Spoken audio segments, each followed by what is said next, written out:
Hello everybody, this is Andy Parker, and I put together, edited this video for a Traeger forced air furnace. Never seen one.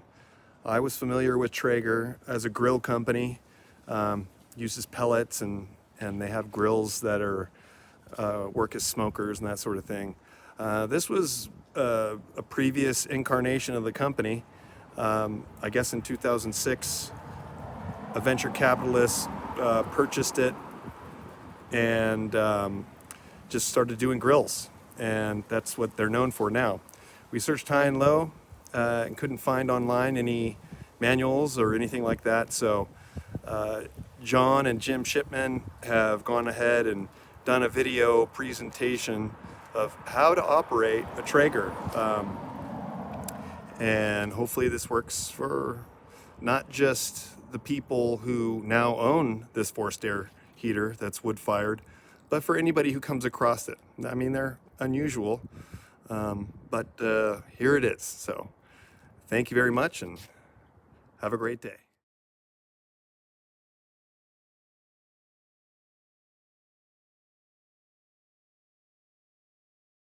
All right, so we're gonna talk about this fire furnace. We're gonna make 3 videos. The first one's gonna just go over the components. Second one will be lighting a fire, operation of it, and the third one will be maintenance. So starting from the top, we have hot water. This thing has the ability to heat your hot water. Right now it's not hooked up, but there's coils in here inside this area right here. And then it comes out to the water heater. And tied in with it is a pump that circulates the water when a desired temperature is reached. This right here is part of that system. You set the temperature, and whenever this senses that the temperature is hot enough here, it turns that pump on and circulates the water and puts it into the water heater. You can actually heat your hot water and not even need to have your hot water heater on. This lever here directs the heat. You pulled out, the heat will go straight out the flue. If you close it, then it directs the heat to go around the coils and then out through the flue.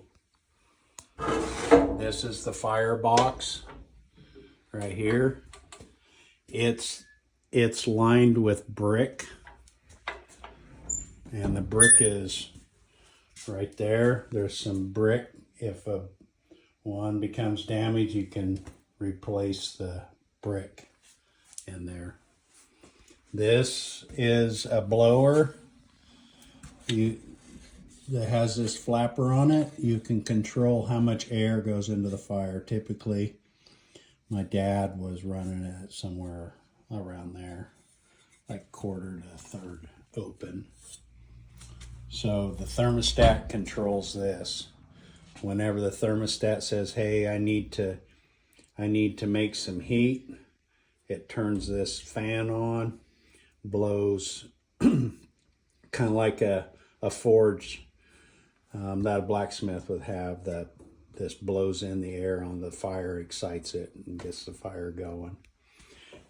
Inside here in this compartment, there's a pan. This is an ash pan. This catches the ash here. And then down here, this is where the fan is that forces the air throughout the whole house through the ductwork. This switch here turns the system on and off. And I think that's about it. Did I miss anything, Jim? That's it. Okay, now, and you You kind of scrape along and clean the ashes out of this burn box area. You just work it back and forth, and you'll see there's holes in this cast iron grate that the ashes fall through. So kind of take the tool and pull the ashes around and drop it to the bottom. And that's about it for the firebox prior to making a fire. So then, after we get done with that, this area here, we have a pan that catches the ashes. We take this out and dump it outside.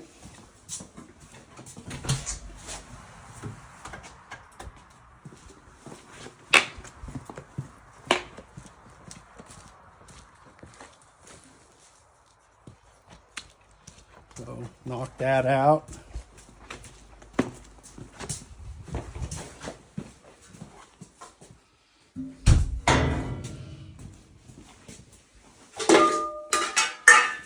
And then prior to putting the pan back in, you clean out any ashes in here that may have, oh, that's horrible. But I don't see any much for ashes. Looks good.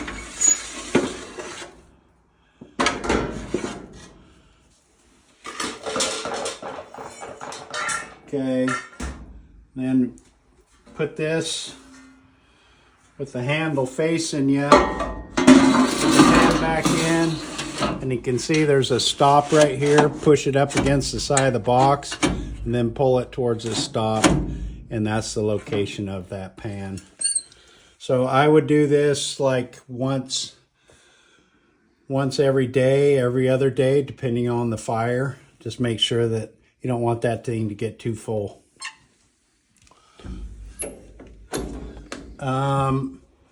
The fan, I don't think there's anything to do that you can do with that. You could open this up and make sure it's clean. This part right here, it's not, this is the hot water portion of it. It's not hooked up right now. Whitson's Electric just up the road, or plumbing, Whitson's Plumbing and Electric. They know all about this coil. They made this one. I took it in, got pressure tested. There's a couple elbows that at the joint, a brazed joint is leaking. So if you want to get the hot water going, you'd have to take it down there, have them braze it up, and then this needs to be turned and hooked back up. This is got this plug right here. This is just an alligator fitting. You can remove that, and there's a fitting behind me on a shelf. You can attach this, and after this is turned and this joint is sweated, you just push it together, and that would make this connection. And then this over here, you can just remove this cap and then push this one on, and then you would be tied in back into the water system, and it would function and heat your water while you're using this unit. That takes a 20 by 20 by 1 inch filter. Back here, there's a slot. You stick the filter right here. You can see there's one in there, and it shows the direction of airflow. Match that arrow with the filter arrow, and you'll be good. Just change that, just like you. First thing I'm gonna do is put paper in. So just watered up paper.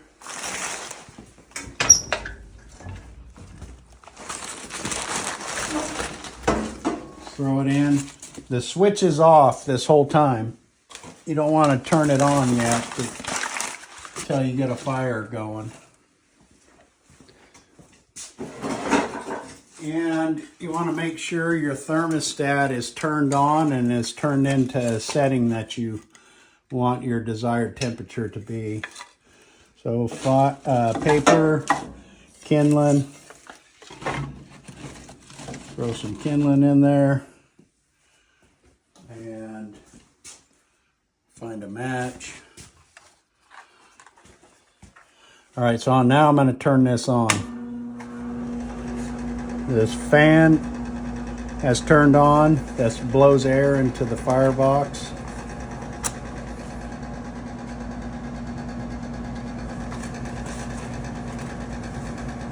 Probably do it either way, right? What's that? Lighten it with it off or with it on. And then close the box and get the fire. And then again, somewhere around there. And this handle's out. Just leave the handle out because you're not heating water.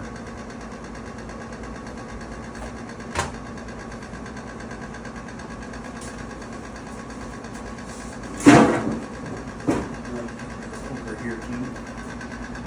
So the typical woods that we use, you want, if you're going out and hustling wood, going up and gathering it yourself, you'll want to do it the season before so you can season the wood so it's dry, ready, split, ready to go for the following year. So the two best, probably the number one wood is madrone. It has the highest BTU and the least amount of ash. Oak is good wood. It has good BTU value. Makes a little more ash. I would avoid putting Doug fir or anything. It tends to generate more resin, which can build up on the flue. So I'd stick to the hardwoods for your fire. You can go up and get your own wood, or there's people around that will split it, deliver however you want it. And I do have contact information if you're looking for a source for wood. So then with the fire, you kind of start with the smaller stuff. Oh, kind of back up here. So I just turn this switch off. It doesn't make as much smoke, and then kind of open the door more slow. It's kind of a trick. And drop in a couple pieces of wood.